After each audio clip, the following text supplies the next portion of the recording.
Just this morning, I saw Britt Pierce, one of my favorite YouTubers, review a Swatch watch. What was interesting in her review was she spoke about that she wanted to do this because she looked at the list of videos she's thinking of making and realized that they're all very samey. It's all very rinse repeat type stuff. And I'll be honest, I totally agree with her, especially when it comes to watch reviews. I think that most watch reviews are A, pretty dull, B, pretty pointless, C, could have been written by ChatGPT. And that sort of sucks the life out of this hobby. After the intro, I'm going to talk about sort of what I think are the failures of how we review watches and how I think it can be done better.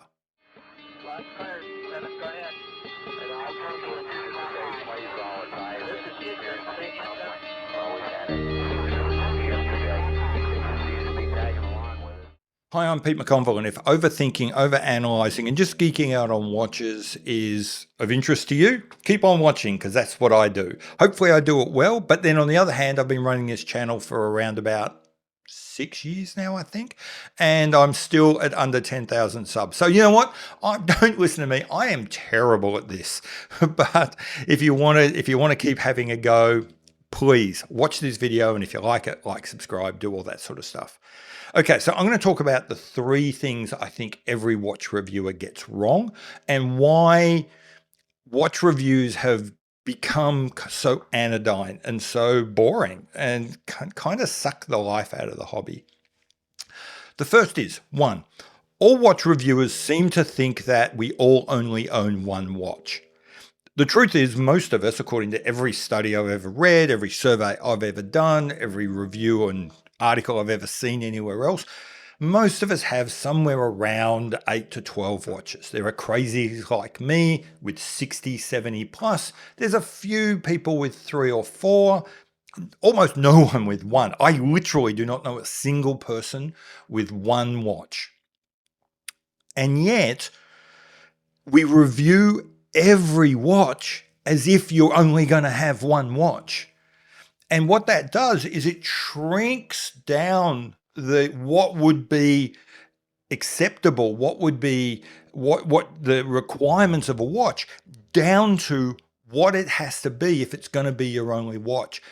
Comfort and wearability and versatility, robustness become incredibly important. And things like its ability to fulfill a unique niche, its ability to do something special, become less and less important. As a result, every watch ends up being spoken about in basically the same way, tested against basically the same criteria. You can have one look at the watch, one look at the specs, and you know how this is going to play out because it has to. Using that sort of matrix that all these watch reviewers have in their head of pretending this is going to be the only watch you ever buy drives you down to that sense of it's always going to be ticked off against the same specifications, the same measurements, the same materials, the same products. It's just so goddamn dull. Okay, so how do you fix that problem? Easy. You simply stop thinking, you let go the dumb assumption that this is the only watch anyone's going to own, and you embrace the idea that people are going to have a number of watches. And then instead of looking at how does this watch fit that basic criteria, that simple template you apply to everything, look at what's special about that watch. What is the special thing that this watch does that no one else does? What is it that makes this watch exciting and cool and interesting?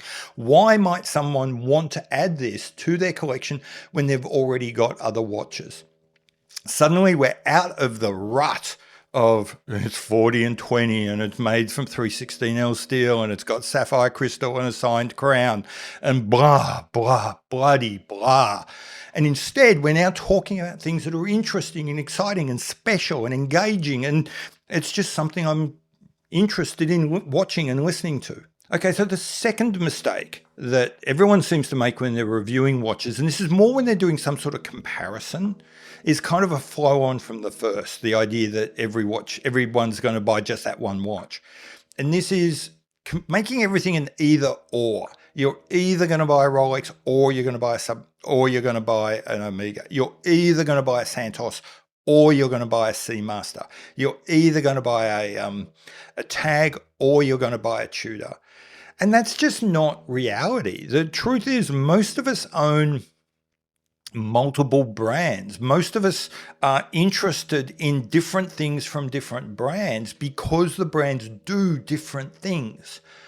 So again, I think trying to compare them, to have them go head to head and say somehow declare a winner, kind of sucks the life out of what it is that each of those different watches can bring, can sort of reduces it down what should be this really exciting race, this really exciting sort of discussion of all these different people doing all these different things and that we can enjoy them all, and makes it kind of a race to the bottom and the blandest of who can win the race. That is the next big change we need to make to watch reviews. And that is, stop asking ourselves which is the winner against some independent standard, and instead ask ourselves, how well did this watch achieve whatever the hell it was that it set out to achieve? It's not which is the better dive watch. It's rather, is this watch, which is trying to be dressy, which is trying to be sporty, which is trying to be particularly tooly, which is trying to be particularly fun or exciting or cool, is it good at that? And if you're after a watch which is trendy or exciting or cool or hypey or tooly or whatever it is this watch going to meet that requirement? To me, that's a much better, much richer, much more useful kind of review than one that says, well, if you compare the Rolex Submariner to the Omega Speedmaster, one is slightly thicker, one is slightly thinner, one has a 904 L steel versus 316 L steel. First off, every single thing those people say has been said a million times. And thirdly, it's kind of beside the point. I don't want to buy a watch because it measures well against some competitor. I don't want to buy a watch because it measures well against some arbitrary template. I want to buy a watch because it does the sorts of things I want it to do. And so that's what the reviewer should be trying to do. Should be trying to think, who is the kind of person who's going to want this watch? What are they going to be after? Is this watch likely to achieve that? Okay, the third thing that, and this is directed mainly at people like me, mainly at sort of your part-time watch reviewer, the guy who does all his work up in his bedroom, isn't a journalist, isn't being paid to do it, is we tend to focus too much on the least important parts of a watch, at least in terms of like where our emotional investment goes and where our money goes. I'll step back a little bit. Let's just say you've bought a $10,000 watch, Rolex Submariner, a $20,000 watch, Rolex Daytona. I'm picking Rolexes, but it could be any watch, just whatever. The truth is, like, the functionality, every single thing that Submariner does, you can buy for $15. Every single thing that Daytona does, you can buy for $25 to $30. Casio will sell you a product that does those functions for, $15 to $50 total. So the question then becomes, why do we spend so much time talking about something in a Submariner or something in a Daytona that is achieved by the first $15 to $50 we spend, and so little time talking about the stuff that the other $9,985 went towards? And I think a lot of that is because we are uncomfortable about it. We are uncomfortable talking about those qualitative things about design and history and provenance and authenticity. Now, to be fair, this is a place where the professional media does tend to step in and do a much better job. Places like Hodinkee and Revolution and Collected Man, those guys are way better at that. And I think that's why they are much better watch reviewers than people like us that sit up in our bedrooms and try and waffle on. So I think the answer for being a more interesting and a more useful watch reviewer is when you sit down and you look at a watch, start by asking yourself, or start with the idea of, I'm looking at a watch that costs somewhere between $500 and $50,000. The basic functions of this watch could be achieved by something that costs $15 to $50. So let's not focus on that. Let's ask ourselves why it is that someone would spend, say, $400, $500, $40,000, $50,000 extra. What is in that? What is in all of that that people would want to know about? And start picking at this and saying, what is it about a $40,000 watch that interests someone, that makes someone who's spending $40,000 spend that money? Why didn't they just spend it on a $50 Casio?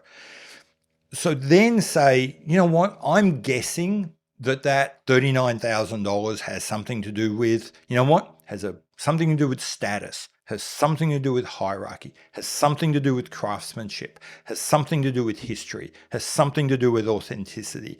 Those are the interesting and important parts of a watch. Those are the aspects of a watch that make people spend literally 99.95% of the money they spend on watches. And yet we never talk about them. They are never really brought up seriously.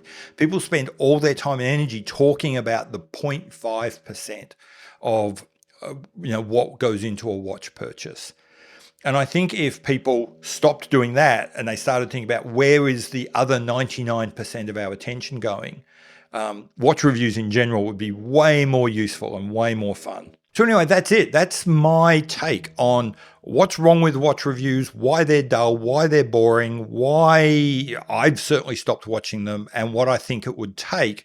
What would be the bones of a decent, worthwhile, interesting, and entertaining watch review? I've been Pete McConville. This is what I do. I'll leave a comment below, like, subscribe, do all that YouTube stuff. That would be great. I'll see you later. Bye.